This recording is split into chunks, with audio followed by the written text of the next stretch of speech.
Hey guys, this is D and Aki of Remarried Love. And we're your guide to a new life and healthy relationships after divorce. In today's episode, we're talking about the DAYSTAR Scandal in the aspect of forcing your child to accept your new spouse, or forcing your child to validate your spouse, just anything with introducing your new partner, your new spouse to your child. That's a lot to do, a lot to take in, actually. And if you're not familiar with it, the part that we're going to talk about is a mother who is remarried, kind of forcing her son to accept or publicly validate or acknowledge her new marriage. And to give you a little background, the father and mother were married and he passed. The father passed away. Yes. And like within a year or two, the mother remarried. Okay. And the mother remarried and had a very public wedding, but the son is not happy with the situation. Well, there seems to be a lot going on behind the scenes. Yeah. And we don't really know what goes on behind the scenes. Yeah, there's a lot behind the scenes that people really don't understand or know because we weren't there. But we will say for us that forcing a child to accept your relationship is something we really don't agree with. Yeah. And maybe you're in that situation where you are about to be married again and you want to introduce your new spouse to the family. And we'll share with you why we don't agree with forcing someone to publicly accept your relationship. If you're trying to start a new family, you want it to be peaceful. You want to have as much peace as you can possibly have. So the adult child, her son, is not wanting to publicly accept the marriage that his mom has with her new husband. So I'm wondering if he actually doesn't want to accept it, or have conversations not been had, like certain conversations. Yeah. Such as, are you ready for something like this? Before you ask somebody to accept your relationship publicly, do you know how they really feel about that? You and that person had time to come together and to establish your relationship together, but the child did not have that same opportunity. Yeah, especially if it's an adult child. You probably didn't have to even introduce your spouse to them in the courting stage. Yeah. So there was a lot of time that you met this person, bonded with this person. Yeah. So much so that you were willing to marry them. For a child, they didn't have that experience. They don't even know who this person is. Yeah, one day they weren't there. The next day, here's Johnny. Yeah, and we're letting you know this because both of us are children of divorced parents. Who remarried. Who both parents remarried. Yes. The mother and the father, both of our moms and dads remarried. Exactly. And so both of us have stepmothers and stepfathers. Correct. Or bonus, whatever you want to call them. We have them. Exactly. And then we got married, had a divorce. Each. And now we're remarried. Exactly. And we introduced me to your children. So we're talking from experience from all the sides of it. Yeah, we're talking from us being the child. Yes. And us being the adult as well. The child, the adult, and the spouse being introduced. Exactly. That's a lot. Yeah. So we have experience now of knowing how we would do it ourselves. And we're going to share that with you guys. Yeah, because one thing, definitely we would not force any of our children to publicly accept a new marriage. No. And the reason why is for us, we know how it feels to feel the loss of a parent, whether it is through divorce or through death or through abandonment. Yes. And going through a divorce is a hard thing for a child. Yeah. No matter if they're an actual child or an adult child, like you said. Yes. And so... because we've had adult friends who their parents got divorced and it was devastating. Oh, yeah. They felt it. Yeah. And you would think, well, if you're an adult, you would feel better about it. It wouldn't be that bad. No, but they felt... I was trying to ask one of my friends, I said, how does that make you feel? Because, you've had a childhood with your parents. And she let me know that it made her feel like her whole life was a lie. Wow. And that was deep to me because I didn't feel like my whole childhood was a lie, but I had a lot of pain in it and a lot of sadness. But I think that pain, people experience pain differently and they show it differently when they're going through their grieving stage of a divorce. Kids can have different ways of showing it. And so for us, when my dad was very open about who he dated, very open about his relationships. Yeah. And he didn't force anything. He's like, this is my wife. He was like, this is my wife. This is my wife. It's not your mama. Yeah. And he didn't do the, this is your mama now, this is your new mama now, or this is your new dad now. No, it was just like, this is my wife. And he introduced her and my stepbrother and sisters.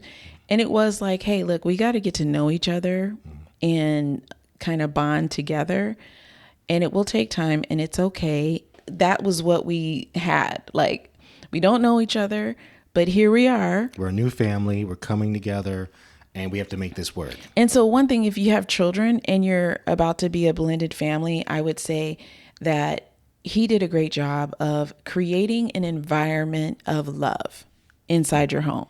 It doesn't mean that I have to love you yet, or you have to love me like that, It's just, we're going to have this loving environment, caring. And we're getting to know each other. And that's all we can do at first. Yeah. And I thought that made it easier for me. Like, I didn't have to call her mom or anything like that.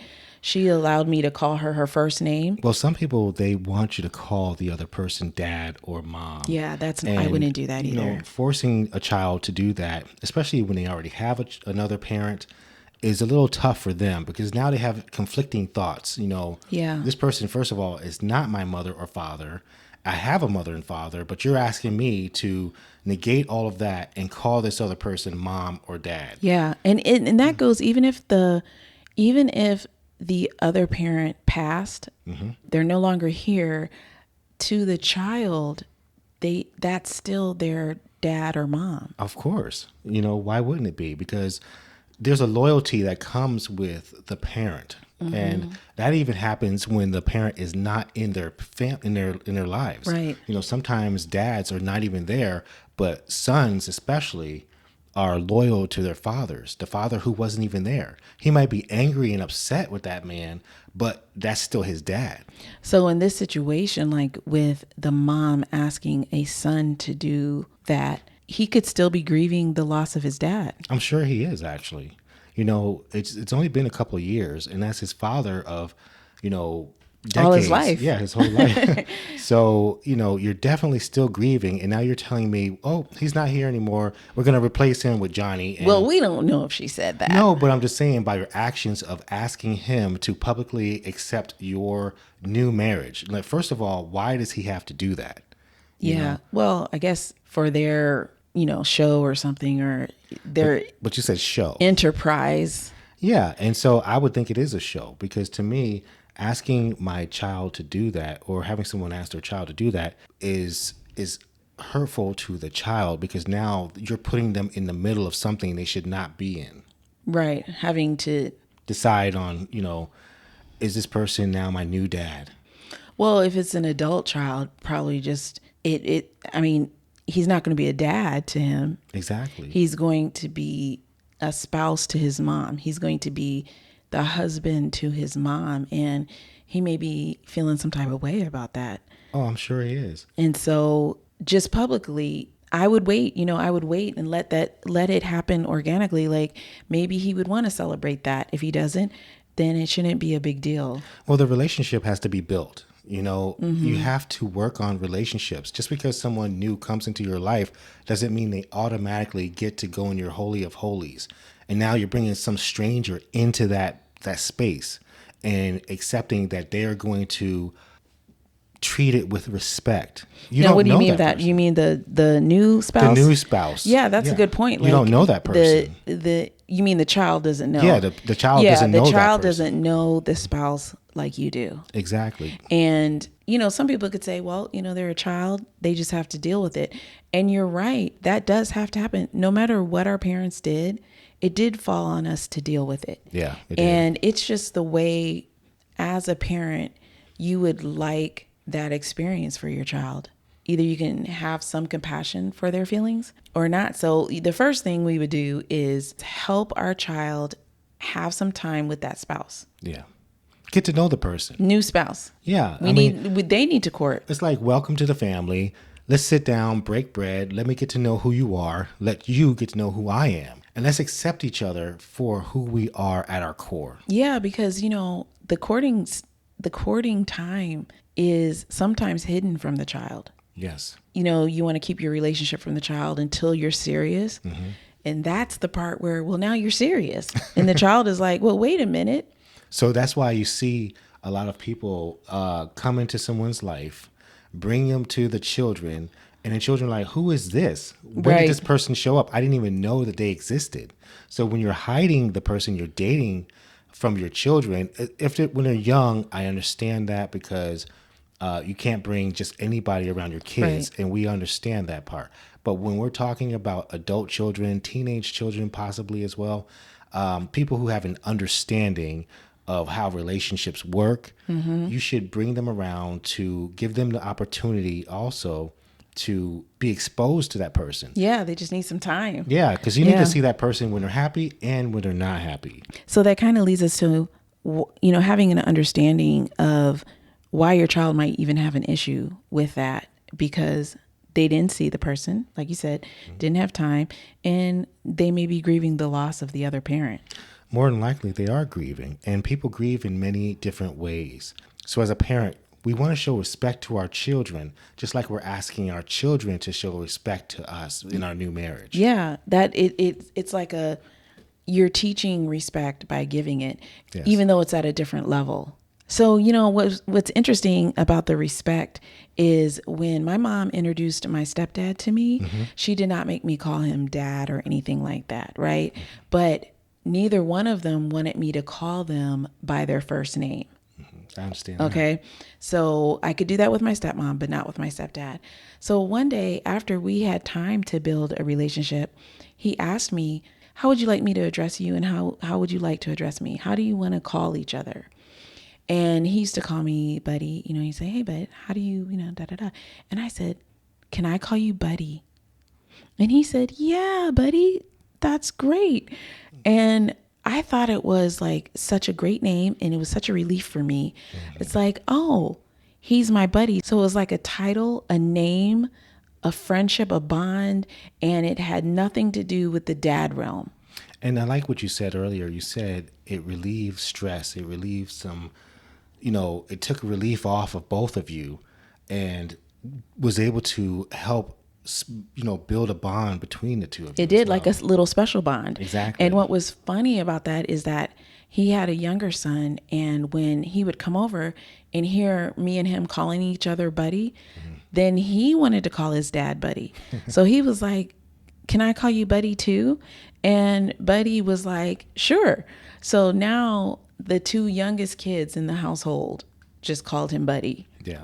Like, it was okay. Because you can tell that name came from conversation, and it was out of love. It was out of respect. Yeah, out of a place of a little connection, Yeah.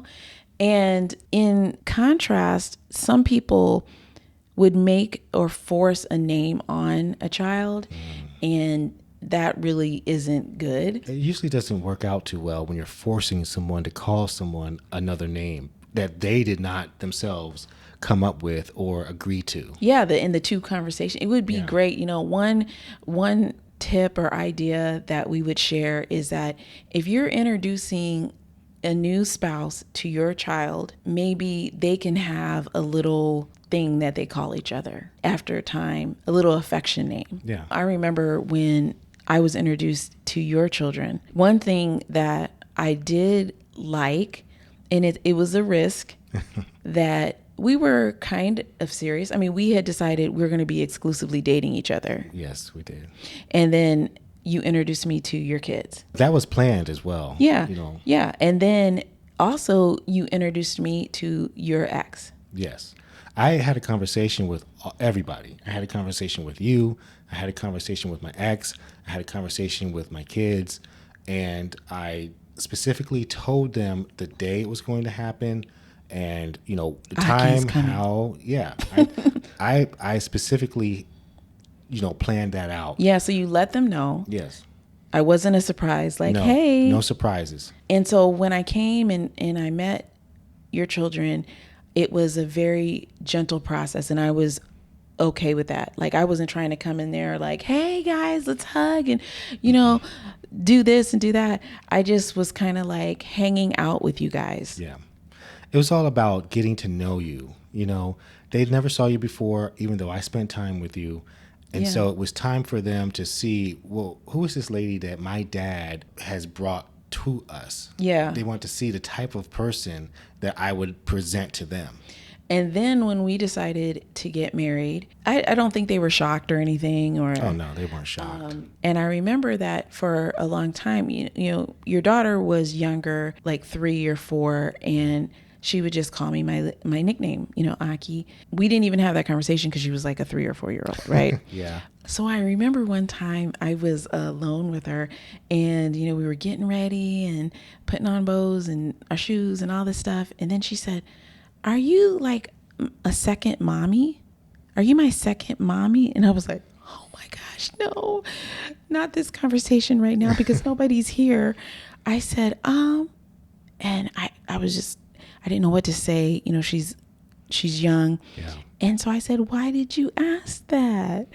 And she said, "Well, you're doing things like a mommy. You're, taking care of this. You do this, you do that. You're cooking, doing her hair, and helping her out. And I said, well, I'm your dad's wife, and I do things like a mommy. You're right." But I was very, very gentle and very respectful to not say that I was her mommy. Oh, that's good. You know what I'm saying? Like, Yeah. I wasn't saying I'm your mommy. I was just like, I am like a mom. and she said, "Oh yeah."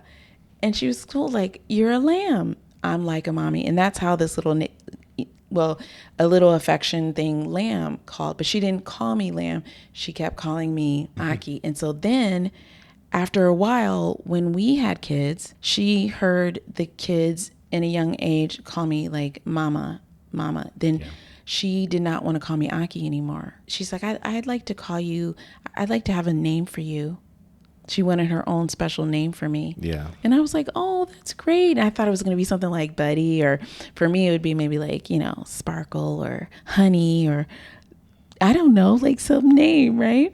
And I'm thinking, "Oh, this is great. Now I'm going to have another little." She says, she thought about it. And then she said, "Mama G." Oh, wow. And I said, "No, not a name with mama in it." Yeah, no. I know how that makes women feel when another woman is being called mama by their child. Yes. And that I was not, I didn't require that from her. No, you didn't. So that was just the love that she had for you, actually. Yeah. And I'm just like, "Ooh, Mama G." Plus, I didn't like the name. It sounded like a grandparent name, a grandma name. Yeah. And all my friends were laughing at me, and I was just like, that's what she decided. That's what my name is going to be. And that's what it was. Yeah. But I thought maybe she would have, again, like a buddy, so she could say, "Hey, I'm going to my dad's and Sparkle's house, my dad and Honey's house," and then I could call her Honey, and we could just call each other Honey. But that didn't work, and I couldn't call her Mama G. Exactly. So it didn't go the way I thought it would, but it was okay. We had a great time. She called me that. Then our kids started wanting to call me Mama G as much as they could because they didn't realize that, they just thought it was a new name for mommy. Exactly. It was so crazy that same situation happened when I was younger. I mean, when I was addressing my stepdad with the affection name, and then his child, and then now it was happening with our children. Mm-hmm. So then, after that summer, she came back and she didn't call me a name anymore. She didn't call you any names. Any name. And I was waiting to hear it, Yeah. And it was just like, she would just look at me, kind of look at me and then start talking to me. Just get in front of your face. And then start talking to me. Yeah, exactly. So there was no Aki, no Mama G, no nothing. That means that a conversation was had and things changed. And so I just went with that. and We just do the eye movements. we just, oh, you're talking to me now? Okay. It was just like, okay. And everybody, had to go at their own pace. And our son, he was older when he met me. He was Teenager. a teenager. Yeah. And he just kind of called me Aki the whole time. So teenagers, I think, are actually a little bit easier because they act like they don't care, but they do. And they're not going to usually they're not going to push back if you're not in their face. Yeah. If you're not pushing them, they won't push you. Exactly. Just leave them alone and they'll leave you alone. Yeah. And if you're like, hey, I'm about to boss you around now. Oh, that doesn't work. Because I am the new mom. That doesn't work. Or I'm about to boss you around because I'm the new dad. That doesn't work. You're definitely going to get pushed back by pushing on a teenager. Yeah. The best thing to do, we would say, is whoever the parent is of the child is the one that gives the discipline. Yeah. And the person who is the spouse is like the support.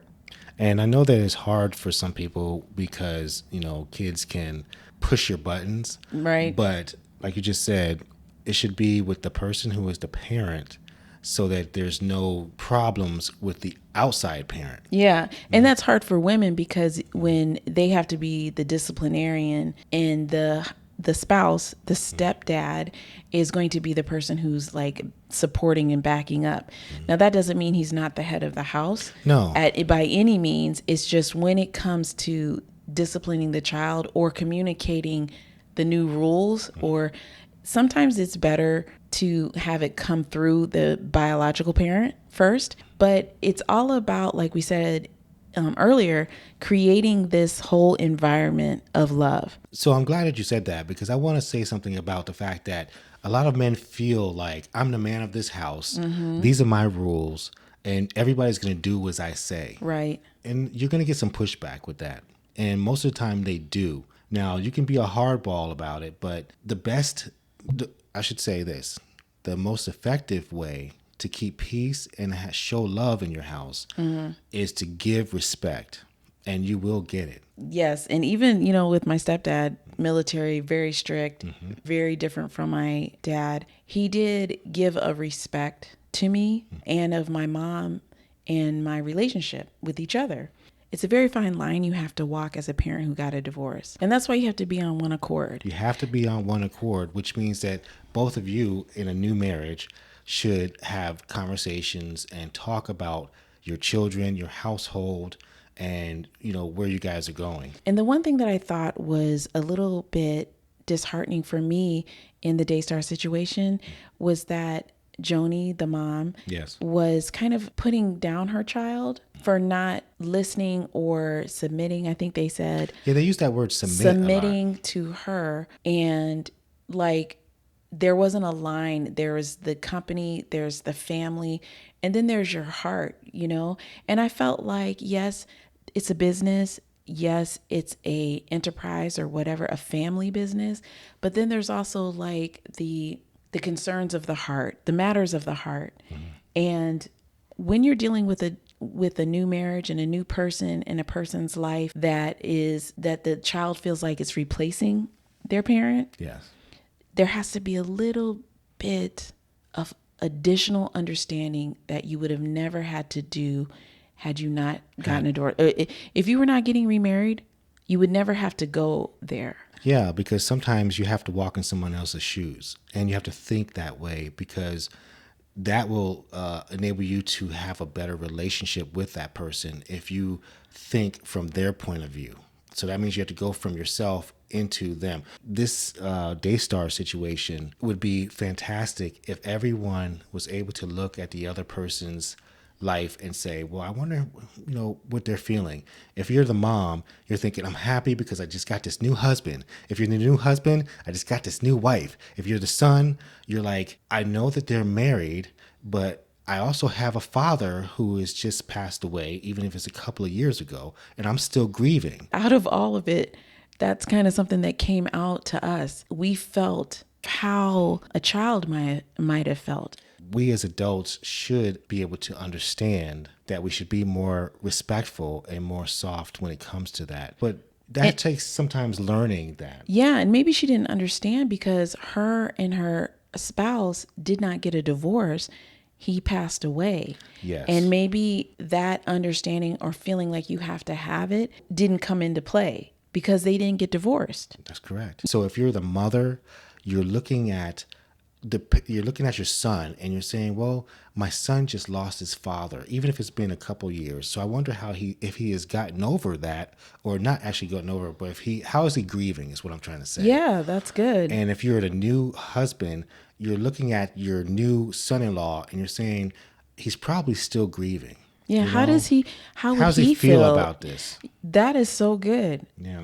That could be like a therapy session where everybody like kind of gets together and puts themselves in another person's shoes. Basically, it's having compassion for someone else. Yes. So yeah, that's basically maybe the word for today is compassion when you are introducing your child to the new spouse. We don't agree that you should force your child, young or old, to support your marriage publicly if they haven't done it privately. So I would just say that when you have a child, or adult child or younger child, bringing a new spouse into their lives is a very sensitive topic. It's a very sensitive thing that you do. And we would approach it with as much gentleness as possible. And that's because feelings sometimes can boil over when they're not taken seriously or respected. Or taken with care. With care. Yes. That probably is. Yeah. It's a matter of the heart, and we just wanted to kind of give our opinion on that thoughts. Situation. Yeah. So with that, we hope that we were able to give some insight into what we were thinking and also help you if you're going through the same situation. And if this episode gave you something to think about, don't forget to like and share and check us out on your favorite streaming service. And as always, thank you. See you next time.